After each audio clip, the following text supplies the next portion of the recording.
नमस्कार विद्यार्थी मित्रांनो, आज आपण शिकणार आहोत सिंपल प्रेझेंट टेन्स अफर्मेटिव्हचा स्ट्रक्चर. तर त्यामध्ये आपण सिंपल प्रेझेंट टेन्सचा वापर कसा करायचा, कोठे करायचा आणि त्याचे सेंटेन्स कसे बनवायचे मी तुम्हाला अगदी सोप्या पद्धतीने शिकवणार आहे. तर त्यामध्ये आपण बघू सिंपल प्रेझेंट टेन्सची ओळख काय असते बघा.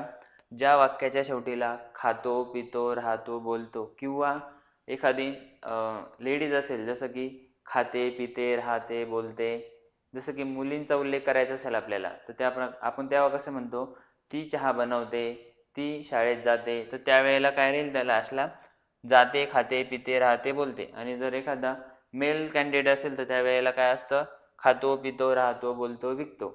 मग अशा वाक्यामध्ये काय आपल्याला रूल यूज करायचा आहे, subject plus V1 plus S oblique S plus object. जसं की सब्जेक्ट मीन्स काय, करता, जो की काम करतो. वाक्यामध्ये सुरुवातीला असतो जसं की चेतन शाळेत जातो. चेतन काय झालं या वाक्यामध्ये, सब्जेक्ट झालेला आहे, बरोबर आहे ना. तर तसंच त्या प्रकारे. आणि वर्ब म्हणजे ज्या वाक्याची क्रिया दर्शवते जो शब्द, जसं की आता राम आंबे विकतो. विकण्याची काय एक प्रकारे क्रिया आहे.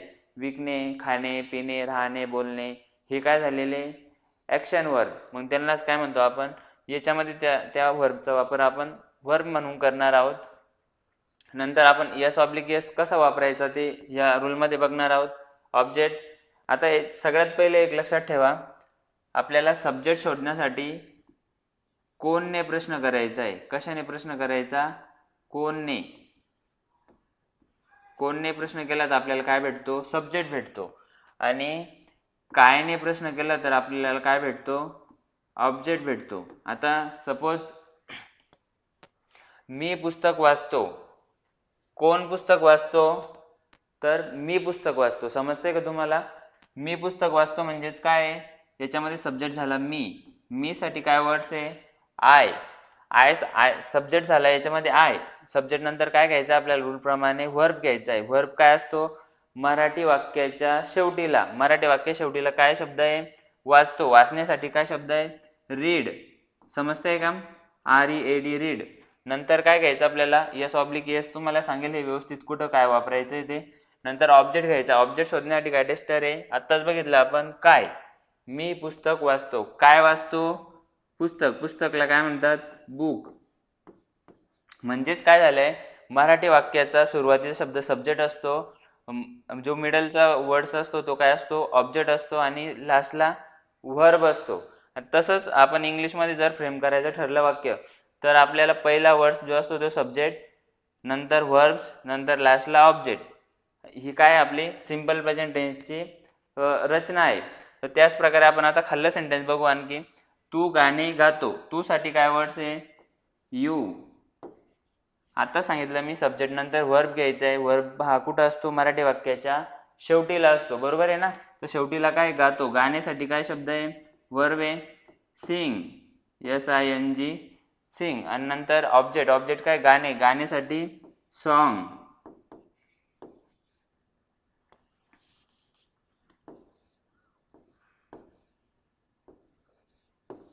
बरोबर, यू सिंग सॉन्ग.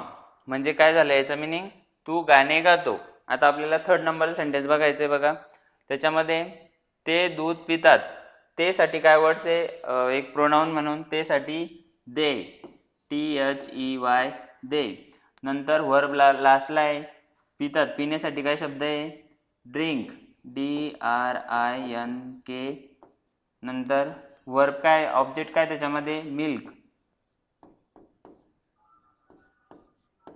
ओके. अशा प्रकारे आपण फर्स्ट 3 सेंटेन्स बघितले. त्यानंतर आपण आता बघू फोर्थ सेंटेन्स. फोर्थ सेंटेन्स काय दिलेले आहे तुम्हाला, तो दूध पितो, बरोबर आहे का नाही. मग तो साठी काय शब्द आहे, ही. हां, तो झाला सब्जेक्ट झाला, ही सब्जेक्ट नंतर आपल्याला वापरायचा आहे वर्ब. वर्ब हा मराठी वाक्याच्या लास्टला असतो, बरोबर आहे. मग आपल्याला पिण्यासाठी काय शब्द आहे, ड्रिंक. आता हे समजून घ्या व्यवस्थित. सब्जेक्ट काय असल्यानंतर यस वापरायचं आणि सब्जेक्ट काय असल्यानंतर ES वापरायचं. पहिली गोष्ट हे समजून घ्या, जर सब्जेक्ट जर कधी तुम्हाला I, यू, वी, दे, आणि प्लुरल नाऊन जर कधी असेल तर त्यावेळेला तुम्हाला व्हर्बला यस ऑब्लिक ईएस लावायचं नाहीये. काय करायचं नाहीये, व्हर्बच्या लास्टला म्हणजे 2 नंबरला जो आपण 2 नंबरला व्हर्ब्स वापरतो का, तर त्याच्या शेवटीला म्हणजे त्याला काय म्हणतो आपण, सफिक्स वापरायचं. काय वापरायचं नाहीये, यस ऑब्लिक ईएस वापरायचं नाहीये.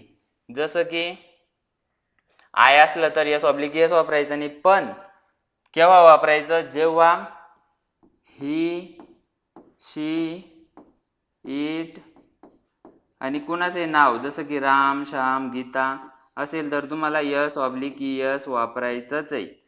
मग आता हे लक्षात ठेवा, जेव्हा तुमच्या वाक्याच्या शेवटीला ईएस, वाक्याच्या शेवटीला काय पाहिजे, S H, C S, double S, O X, Z हे जर कधी व्हर्बच्या शेवटीला असले, व्हर्बच्या शेवटीला जर कधी असले तर तुम्हाला काय वापरायचं, ईएस वापरायचं आहे. जसं की आता इथं दिलेलं आहे बघा, इथं काय दिलेलं आहे, ही ड्रिंक. मग याच्या शेवटीला काही असे शब्द आहे का, H S, C H, double S, O X, Z असं काही आहे का, नाही आहे. मग आपल्याला काय वापरावं लागेल, इथं यस वापरावं लागेल.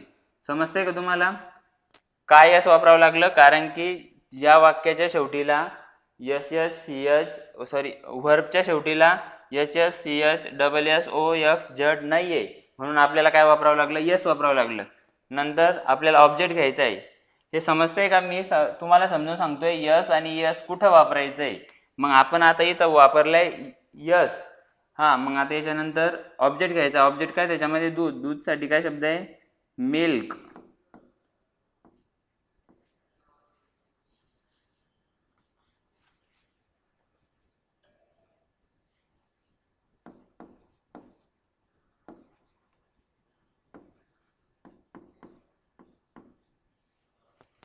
समजतंय का. आता 5th नंबरचा सेंटेन्स बघा, ती चहा बनवते. ती साठी काय शब्द आहे, शी. बनवण्यासाठी मेक.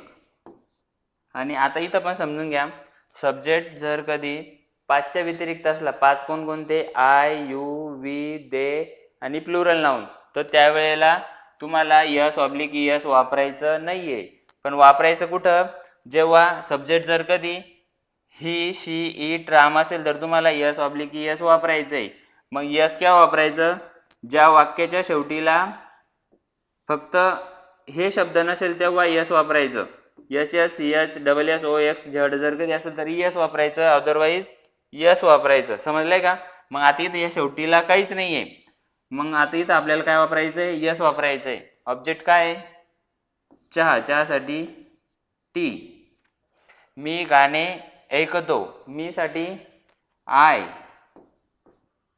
ऐकण्यासाठी लिसन.